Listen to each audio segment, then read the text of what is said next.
You got challenges that you're going to run across. All right, so welcome to another episode of the Mental Toughness Mindset Show.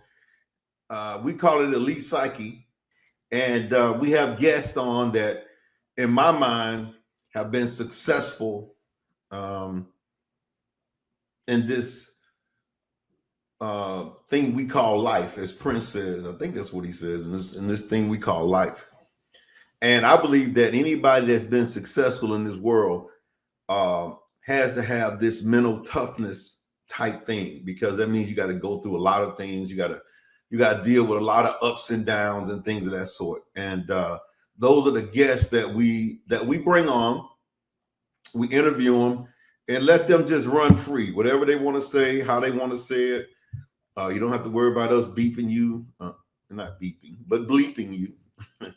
You can say how you want to say it. So we feel comfortable with the guests that we bring on. Now, tonight, I have a special guest that I want to introduce to you guys. And let me tell you a little bit about this guy. He is a powerful trainer. He's a powerful trainer, consultant, author, and motivational speaker. He's the president of the JEMISON Group based in Atlanta, Georgia, where the primary focus is to ensure that success becomes your only option. Larry earned a master's degree in entrepreneurial studies from Babson College in Boston, Mass. Prior to this, Larry earned a marketing degree from Tuskegee University, where he graduated with honors, HBCU.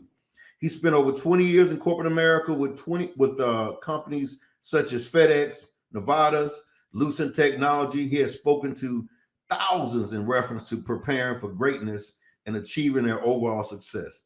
His clients include the NFL, Centers for Disease Control, AFLAC, American Federation of School Administrators, Spelman College, Georgia State, and Emory University. Larry is also the author of two books, How to Make It in a World That Wasn't Made for You, and How to Make It, Guide to Getting Great Jobs in Any Economy. Larry has been featured in motion pictures such as Fighting Temptations and Motives, highlighted in Black Enterprise magazine, done multiple commercials for the Weather Channel, as well as published in the Atlanta Business Journal for his article, Education Before PlayStation. He has been featured on Fulton County Television, ABC, and Money Matters Radio. When not speaking, traveling, or on the golf course, Larry can be found spending time with his two daughters or working with one of his companies where he markets luxury bed linens, air fresheners, and his latest creation, Weave Breathe, which removes chronic odors from hair, is now featured on Walmart.com. Larry says one of his most defining moments was being honored for his role in the supporting prostate cancer awareness. And you can learn a whole lot about Larry Jemison by going to LarrySpeaks.com. Some of y'all do the www. I think that's old school, but we'll go with that. LarrySpeaks.com. You can find him there. So without further ado, I want to bring up my man from the green room, Mr. Larry Jemison. There he is. Crowd goes wild.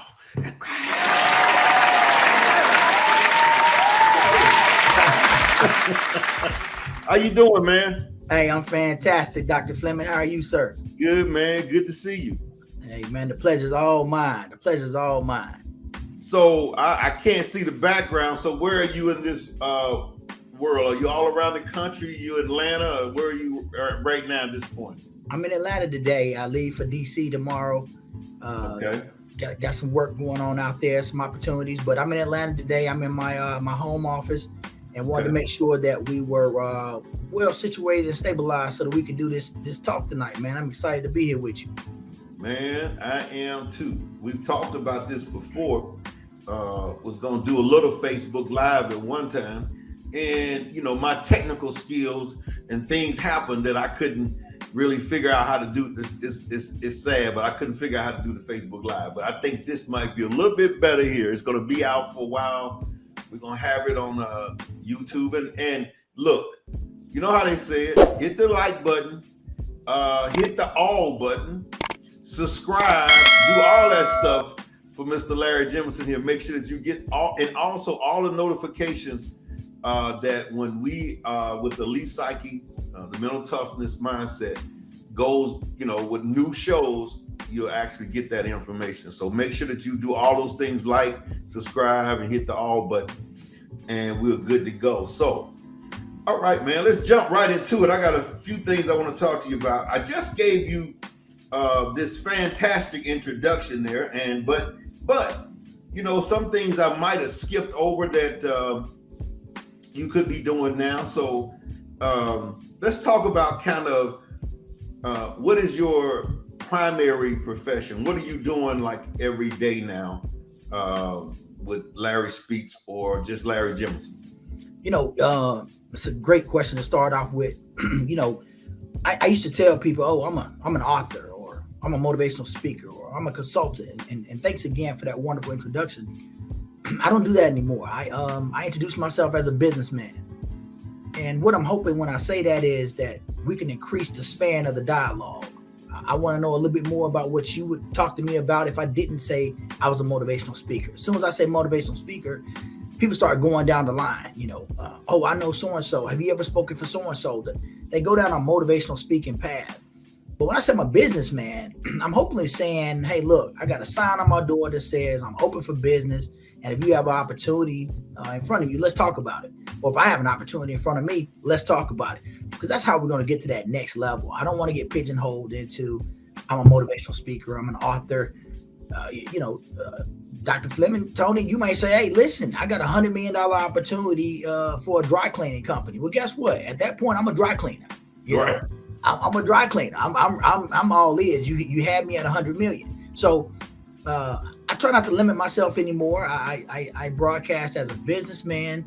Yes, I do encompass those things. Author, motivational speaker, trainer, consultant, but I have my own products that I feature now too. So e-commerce is booming, and I definitely want to make sure I could take advantage of that and be in that space. So doing a little bit of everything right now, Tony, but that's what it takes to be successful. Okay. Now, when you were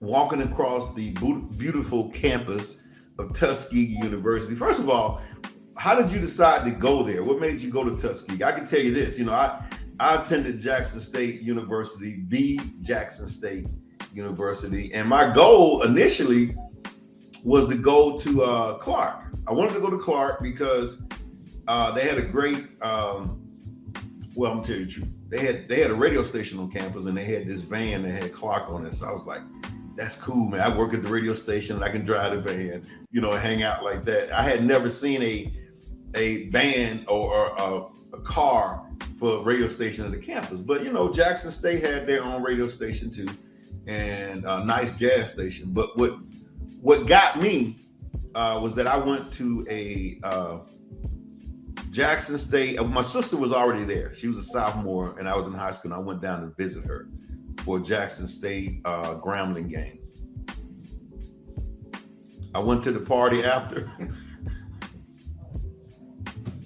Yeah. I told my sister, I'm coming here. She said, well, why you change your mind? I just said, I'm coming here. I said, it's a multitude of reasons I cannot explain.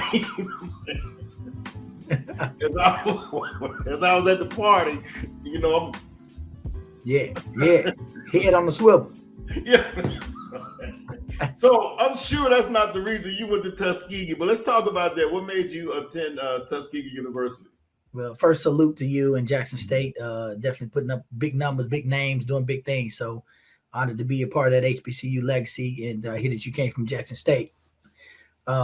Tuskegee was a family thing, man. I was a basketball player coming out of high school and knew I wanted to play at the college level. And my mother and father and my grandparents, they had all attended Tuskegee. They were all graduated from Tuskegee University. And I had a sister just like you a few years before me that was there. And, we talked about some things. And really, I kind of got tired of the environment I was in. I really wanted more of that, a different world environment, if you feel me. And I didn't have that. My dad's job moved us around. He was in sales and he moved us around. And so we kind of saw a little bit of everything. Though we were in some nice neighborhoods, it just wasn't at a different world feel, if you know what I mean. And when it came down to it, I started weighing my options on which scholarships I had for basketball and academics. And Tuskegee said, "Look, we want you here. You can come play ball for us." And they gave me the basketball scholarship, and it felt like home as soon as I got there. Yeah, I got there. There were people from a number of schools that I had attended over the years. I knew somebody from Memphis. I knew somebody from Chicago. I knew somebody from Florida. It just felt like home.